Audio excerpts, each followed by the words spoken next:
Back in December, I picked up this neglected 1993 CR500 off Facebook Marketplace in Rhode Island and brought it back to my home garage in Connecticut to restore it from the ground up and give it away. After getting the bike running, I tore it all the way down to the frame and then began tearing down the engine. This thing looked like it came out of the bottom of the ocean. Metal shavings came out in the oil, and the clutch and stator covers were so far gone that someone had JB welded the clutch cover just to keep it together. However, all of the components I planned to reuse from this engine looked good, including the transmission and cases. With the engine fully apart, I cleaned up the cases on the bench buffer and sent them out to Bucks County for dry blasting and vapor honing. Meanwhile, the cylinder went straight to X-Pro Machine Shop for boring and a weld repair, along with the crank for a fresh Pro X connecting rod. In the meantime, I sourced a brand used scuff-free Honda clutch cover and stator cover from eBay, and when the cases came back, I started Cerakoting, and that's when I spotted it. A stress fracture in one of the bearing bores on the right side crankcase. So I ended up sending that case to X-Pro as well, and luckily, they told me it could be welded. Once it came back, I Cerakoted the final case to match, and everything finally lined up. As the months passed, I did a lot of planning and part sourcing, leaving nothing overlooked, preparing to build the best engine I've ever built. One reminder that one of you is going to win this CR500. You can enter over at the Flow One shop by grabbing some merch, 3D printed parts, or direct entries. Now let's build this 33-year-old CR500 engine.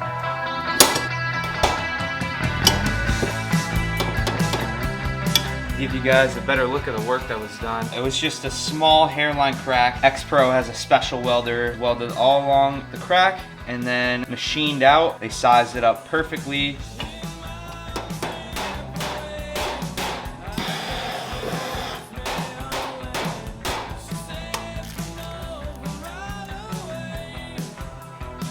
Seven foot-pounds. Got the transmission ready to get rebuilt.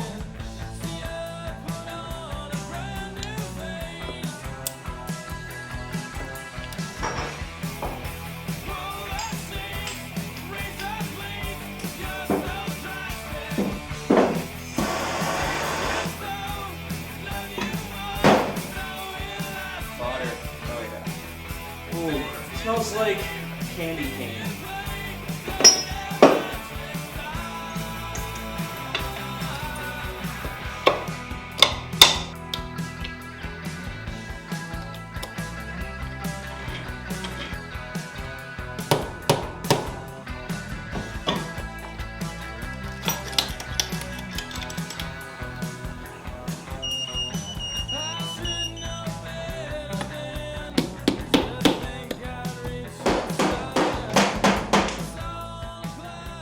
We got a new Pro X billet clutch basket. Gonna replace the OEM one. In order to get this off, we actually have to grind down the rivets, pull this plate off, pull the gear off, and then press out this gear. One by one, I began grinding down the rivets on the OEM clutch basket. As the original clutch basket had some notching in the fingers, I opted to replace it with this heat-treated billet aluminum basket from Pro X, which is much stronger. I was wearing sneakers and ankle socks when I took on this job, which is not ideal, but I had just finished up a walk around the neighborhood with my lady. Not OSHA approved, but it got the job done. Gear coming out, new gear going in, 12-ton Harbor Freight press. Check these out too. Mr. Graz has some cool rigs over here. Oh, that's the Banshee one? Yeah, I mean it's like before the Banshee. That's sick. No, yeah, I've heard that, like the 350. Yeah, it's air cooled, but it's the same thing as the Banshee. Dude, this is a rare bike. So it turns out that bike is in fact a Yamaha RD400, 400cc two-stroke street bike from the 70s. Would love to see that thing side by side with the CR500. If the gear goes in crooked, the basket is ruined. So we took our time and made sure everything was perfectly straight before pressing it home. When I got back home, I decided to Cerakote the backing plate for the clutch to make it look new after grinding. I also needed to restore this little piece of sheet sheet metal known as the water pump separator that sits inside the water pump. Normally, I'd order a new one, but it was out of stock everywhere, and this one only had surface rust, and I knew it could be saved. After blasting, I sprayed both pieces with Cerakote's Elite line, their most chemical-resistant coating. Now I had to drill bigger holes into the backing plate. The Pro X basket uses these Allen key screws that are bigger than the original holes, so I needed to drill it out. From there, I reassembled the clutch basket with fresh rubber grommets, added the gear back on, and screwed down the backing plate using high-strength thread lock. The new clutch basket is finally complete.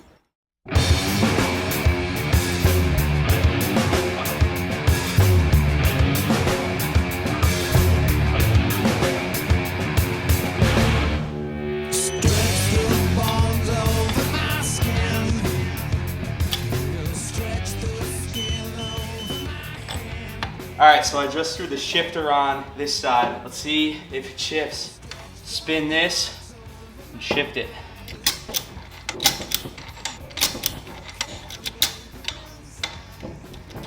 It's 5. 1. She shifts through the gears, boys. After successfully shifting through all the gears, I assembled and installed the kickshaft assembly along with the idler gear. It's a spring-loaded mechanism that snaps the kicker back into position after each kick. From there, I installed the primary drive gear onto the crank and the clutch to complete the full drive system.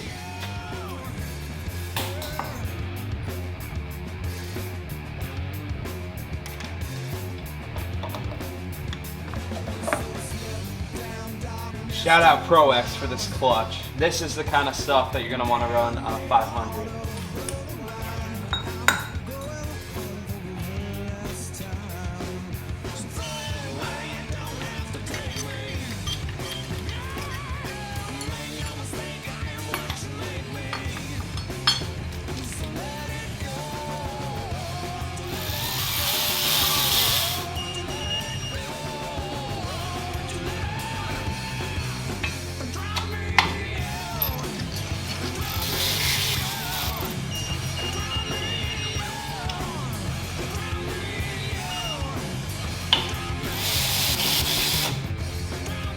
This thing is gold.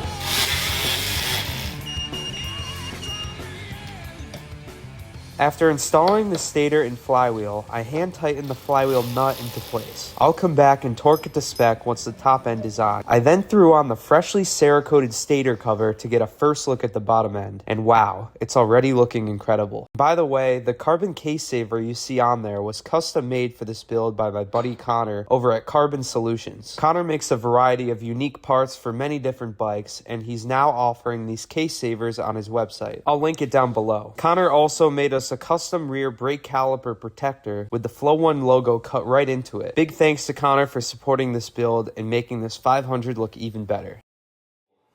And we got a cylinder back from the machine shop. This thing came out absolutely insane. Cross hatching is perfect. Forward one size over. Before I sent this thing out, there was a pretty big gouge, and the boys welded it up and then lapped the entire top of it. It's looking absolutely mint. And now that the top surface is perfectly flat, this thing is going to be barking. Especially with this beautiful piece of equipment, Phathead Racing Dome. I always like to run a thread tap through the case and cylinder stud threads to remove any debris and make sure they're smooth. The last thing you want to do is mess up those threads, or even worse, snap a stud. After cleaning those up, I installed the new studs one by one using my Tusk stud installer and moved on to preparing the piston for installation. I went with a Wiseco forged aluminum piston for this build, which is much stronger than the original. After reading through the instructions, it turns out you actually need to drill 2 small holes in the piston for cylinders with an exhaust bridge. The holes need to be between 0.06 and 0.09 inches in diameter, 0.375 inches apart, starting 0.3 inches below the bottom ring groove. So I first installed one circlip onto the piston and temporarily installed the piston onto the crank without the rings on, and carefully slid the cylinder down so I could mark the piston with a pencil. I then aligned the bottom piston ring groove with the top of the exhaust bridge and marked the piston with a pencil. I then removed the cylinder and piston and measured and marked the hole locations. After marking and setting the holes with a punch, I prepared for drilling. I have to say, it does feel a little weird drilling holes into a brand new piston, but this is what Wiseco recommends in their instructions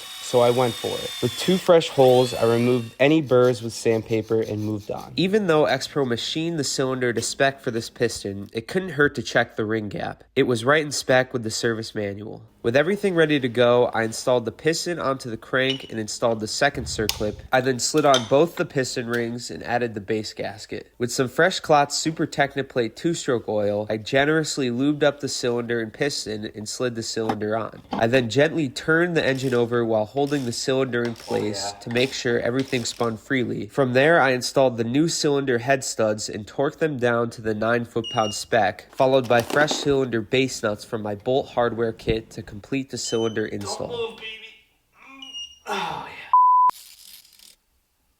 One of the last things we gotta do before we finish off this motor is check what's called the squish clearance between the head and the top of the piston. Now we got this beautiful Phathead Racing aftermarket head with the decompression valve right here. And it's got these interchangeable inserts. Just went with the stock compression one here, but I'm gonna be checking that quick just to make sure. Squish clearance is the distance between the piston and the head at top dead center. If the clearance is too small, the piston can contact the head as the rod expands at high RPM. If it's too large, you can kill combustion efficiency and cause detonation. Luke over at Phathead Racing recommends around 2 millimeters for this engine, so I laid an 1/8-inch thick piece of 4060 solder across the piston with some grease to keep it in place and installed the head. I then rotated the crank and felt the solder squish as it rolled over. Measuring each end, it came in just over 2 millimeters, which is right in spec. With a successful squish test, I wiped off any remaining grease left from the solder and bolted on the head. I can't get over how awesome this head looks. Thank you, Luke, for supporting this build and getting us styled in with a custom Flow 1 Phathead. Check out phatheadracing.com if you're interested to get one for your bike. With the head bolted on, I torqued the nuts carefully, doing a 3-step torque sequence to a final 20 foot-pound spec. I then installed my Tusk piston stop tool and torqued down the flywheel nut to 55 foot-pounds. Last, I bolted in the new cooling joint to finish up the top end assembly, but we've got more coming for this motor. Wow. This thing is looking absolutely beautiful so far, but we do have one final touch for this engine. Freshy pair of Vforce Reeds. Shout out Moto Task for actually sending these to us New England natives. Oh my. The carbon pedals. Oh man, this thing's gonna rip. See how it fits. Oh, butter. There's like these 2 additional tabs that come off the rubber here. It looks like the previous owner cut them off. You can kind of see the marks here. I flattened it out using the prime wheels on the bench buffer, but in order to run these with the aftermarket Reeds, those actually need to be cut off anyways. I ended up just restoring this thing and paintbrushed some Cerakote MC5100 on the brush surface there. Vforce does give you a gasket for this, but the surface is just a little bit uneven. I'm just gonna throw a little bit of Yama Bond on there just to make sure that this area will be sealed.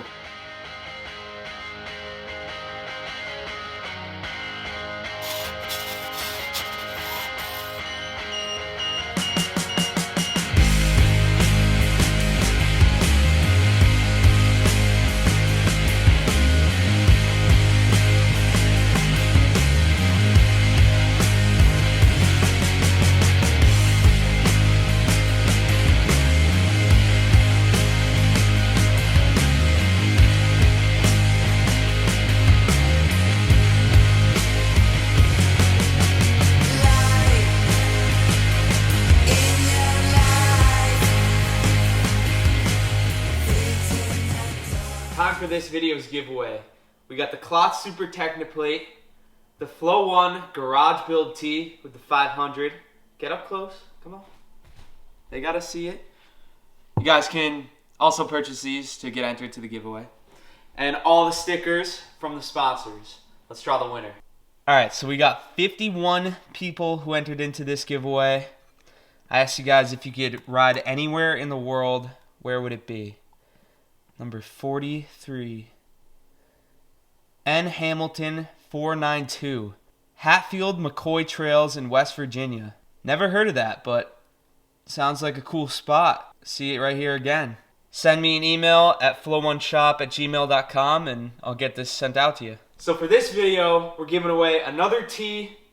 This is the garage build tee. We got the bike on the back. Came out absolutely sick. The build is going to look just like this one, and I want you guys to be repping these. So doing another shirt. We got a quart of the Klotz Flex Drive 30. This is 2-stroke transmission lube. Klotz has been absolutely hooking it up on this giveaway, so I'm gonna give out one of these and a t-shirt. The question is, what was the first bike that you ever owned? My first bike was a little KLX 125. Remember that thing like it was yesterday. She was mint. But if you've never owned a bike, what bike would you want to own if you've never owned one? Leave a comment down below and you'll get entered for free into the next video's giveaway. So this concludes the CR500 engine video. I am really stoked with how this thing came out. It looks absolutely insane, and tried to do the best I could building it out of a garage. So I don't even have an engine stand. I got two blocks of wood. I gotta give a special thanks to all the sponsors who helped out with this engine build. ProX, Phathead, Vforce, Carbon Solution, Klotz, just to name some of them. Thank you guys for helping me and believing in me and this build, of course. Thank you to all the followers for watching and supporting. I know you guys are rooting for me, and I'm glad I've touched so many of you. So thank you to everyone watching at home. If you're new, subscribe to the channel. Really helps me out when you guys follow. And if you are interested to get entered to win this masterpiece of a bike that we're assembling here, check out the Flow One shop. Every $25 spent is going to get you an entry into this build. The engine, again, came out absolutely sick. Really happy with the progress we made on this thing. Missing a couple small things, including the exhaust flange here, which I am Cerakoting, so I haven't forgotten. And the kicker we have done, just got to assemble it, but this is what we got. Thank you guys again. Let me know down in the comments what you think of this thing. Yeah, stoked to hear it rumble. So, see you guys in the next one.